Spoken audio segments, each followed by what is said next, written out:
曼谷是我最爱的城市，出了社会后几乎每年都会来一次。我觉得来曼谷就是跟随这个城市的节奏，不要有太多的限制。如果你也想看一些不一样的曼谷行程，这是曼谷 Vlog。一落地第一家先来 Mr. Joe 脆皮烧肉报道。Mr. Joe 是超有名的老店，这几年也是米其林推荐的常客。这是我第一次吃，名不虚传。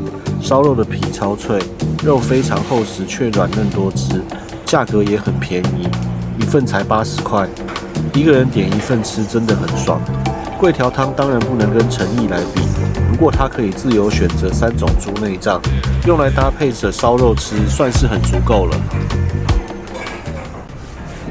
曼谷的河边给人一种浪漫的感觉，因此许多的饭店依着河边而建。说到河边最佳景色，我会推荐 Chong Arong 这间餐厅。Chong Arong 有着最佳视角，可以眺望着河对岸的郑王庙。最美的时间便是每天夕阳至日落后，可以在顶楼用餐。相较于隔壁几家，我觉得 Chong Arong 的角度还是最好，大概只有 Sala 的景观房可以跟它一比。不过 Chong Arong 是韩国人最爱的餐厅，顶楼位置非常难定。至于菜色就是中规中矩，气氛才是这家餐厅最重要的。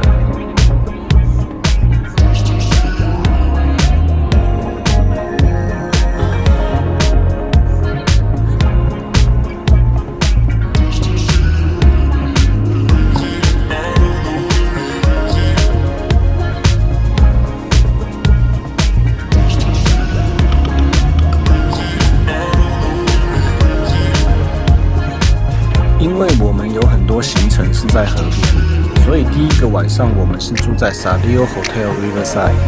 之前也住过另一家在通漏的 Sadio。Sadio 给我的感觉就是一家5星级的完美饭店，善于营造氛围感，有很多适合拍照打卡的设计细节。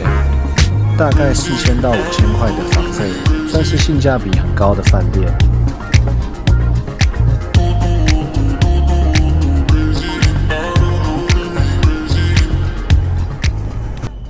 曼谷的交通方式其实很简单，如果你是3、4人以上，直接打车就是了，不用考虑坐捷运。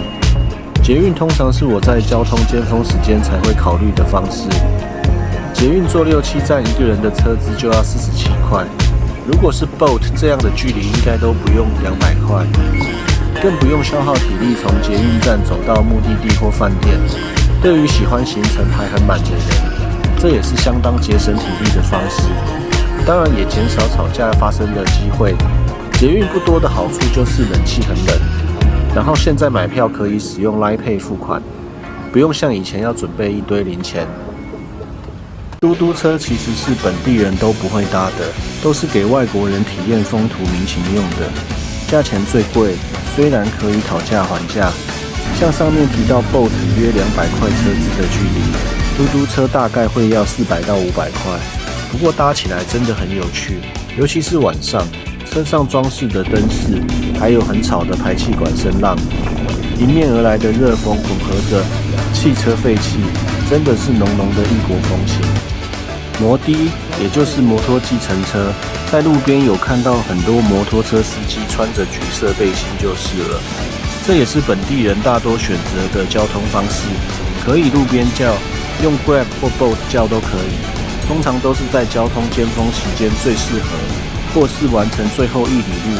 从捷运站到目的地如果有段距离，你已经没力气走的时候，摩的就是你的救星，价格大概是20块到50块左右，相当便宜。缺点就是大多数司机不会提供安全帽，手要抓紧一点。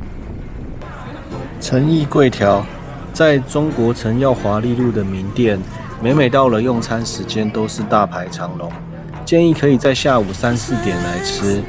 这里的标配是1碗桂条汤、1份酥肉、1份猪脚。酥肉吃起来是不如前面说的 Mr. Joe， 但也足够好吃了。猪脚很软嫩，泰国的猪脚跟台湾的相比没有那么甜，中药味比较重。桂条汤则是诚意的招牌，汤头有浓浓的胡椒味，很清甜。桂条超有弹性，在整碗吃完前，柜条都还可以完整保持它卷起的形状，不会散掉。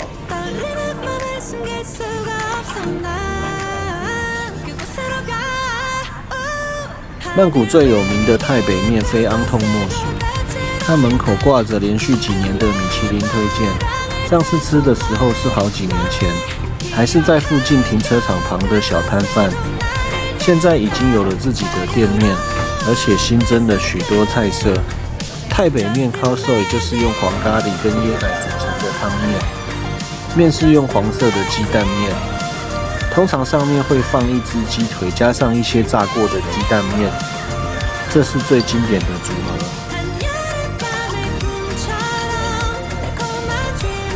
一样是在阿里，距离泰北面不到100公尺。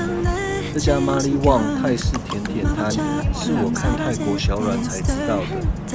一个小小的摊位，看得懂的有芋泥、椰丝、豆沙等大约10几种。其中最好吃的是这个绿色的斑斓千层糕，吃起来 QQ 的，很有弹性，而且斑斓味超重。我不太喜欢斑斓味道的都觉得很好吃。阿里区是人家说曼谷的文青区，阿里这里的房子都不是太高太密集，有许多不错的质感店家，街道也很干净。每次来看到这里带院子的平房，其实都很想住住看。所以这次行前就找了一下 Airbnb， 果然就让我找到这间连同院子应该有100多平的房子。住的房子一共是有2房2卫，因为屋主是英国人，有个蛮大的西式厨房。客厅的装潢蛮简单舒适的，用一些佛像跟壁画装饰，很符合老外喜欢的风格。院子就不用说了，超大，真的非常舒服。房子平常是由屋主的泰国员工帮他管理，员工住在旁边的一栋独立建筑，不会互相打扰，也很友善。如果你也想体验这样的生活，非常推荐。缺点就是离捷运站稍微远一点，不过我们大多是坐车出门，所以影响不大。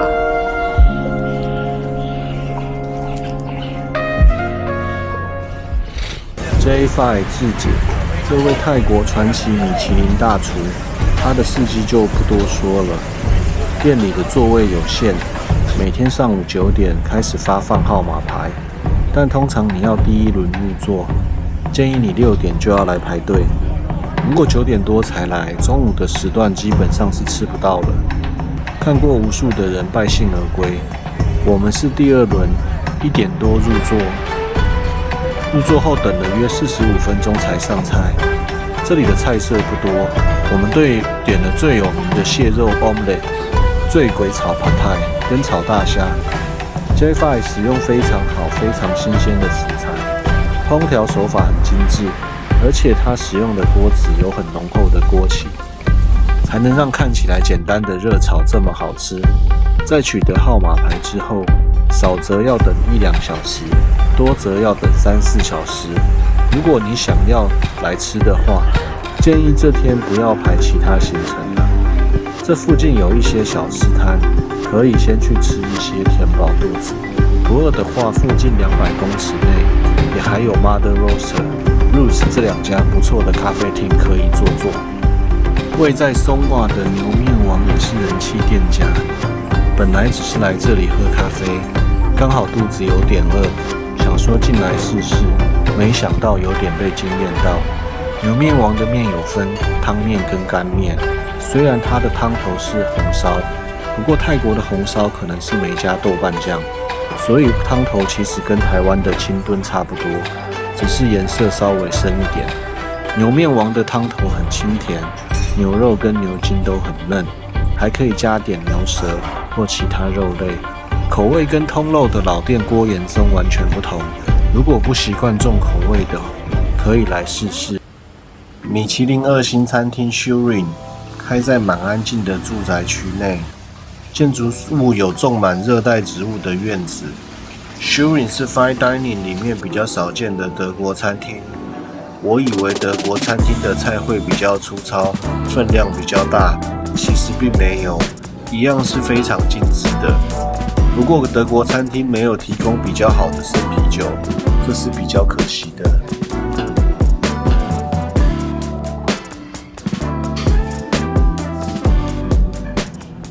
在几个韩综里面出现过 ，Northeast 是许多韩国人来曼谷必来的餐厅之一。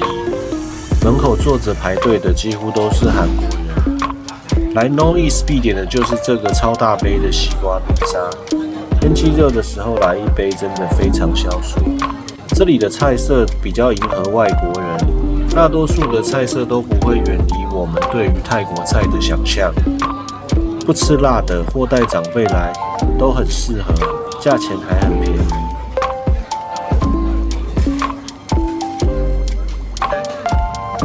位于铜锣区的 Sabajai 是间专门提供泰北菜的餐厅。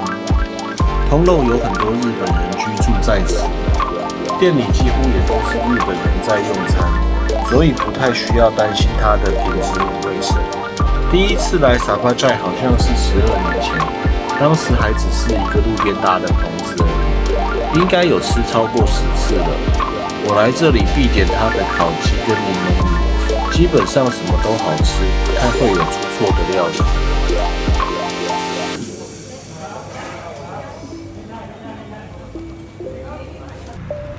一直以为 Srita 是非常观光客取向的店，在和 Shurin 的员工聊天的时候，请他不用考虑口味或环境，观光客能不能接受。他脑中第一个跳出来的曼谷餐厅，他便推荐了 Srita 给我们。他也推荐了他最喜欢的3道菜。第一道是榴莲咖喱，这里的榴莲是指还没成熟的榴莲，吃起来就像马铃薯。第二道是本地人非常爱吃的炸鱼，之前吃过1-2次都觉得太干了，这里的炸鱼不会。搭配上面酸辣的酱真的非常好吃。第3个则是咖喱，他说一定要配着旁边附的青菜吃，也是非常的好吃。